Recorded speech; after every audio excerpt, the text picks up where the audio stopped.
করছিল এবং এখন তো রোডব্লক করছে, কি আশ্বাস? জগন্নাথপুর এলাকাতে কিছু সংখ্যক মানুষ রোডব্লক করেছেন এমকেন জায়গা পেমেন্ট না হওয়ার কারণে, এবং আমরা এসুরেন্স দিয়েছি যে নেক্সট 10 ডেজের ভিতরে আমরা রেগা পেমেন্ট দেওয়ার চেষ্টা করব।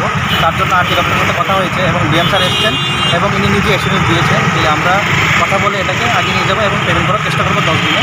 এবং কিছু পূজার পেমেন্টও বাকি ছিল, সেটা টিজিবি ব্যাংক দেওয়ার কথা ছিল, ব্যাংকে কিছু যান্ত্রিক ত্রুটির জন্য ওটা দেওয়া হয়নি। এখনই ম্যানেজারের সাথে কথা বলে ওনাদেরকে অ্যাসুরেন্স দেওয়া হয়েছে যে আমরা আজকের ভিতরে পেমেন্ট করে দেবো এবং কালকে ওনারা পেমেন্ট এখন তুলতে পারবে।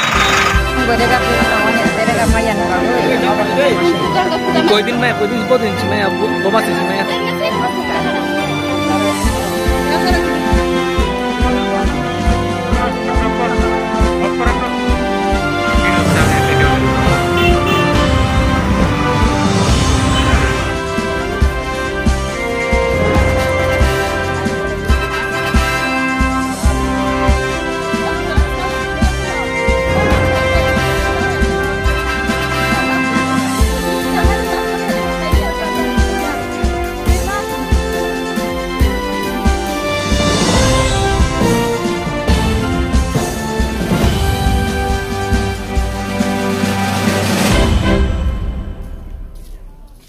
बड़ा भाड़ा के लेकिन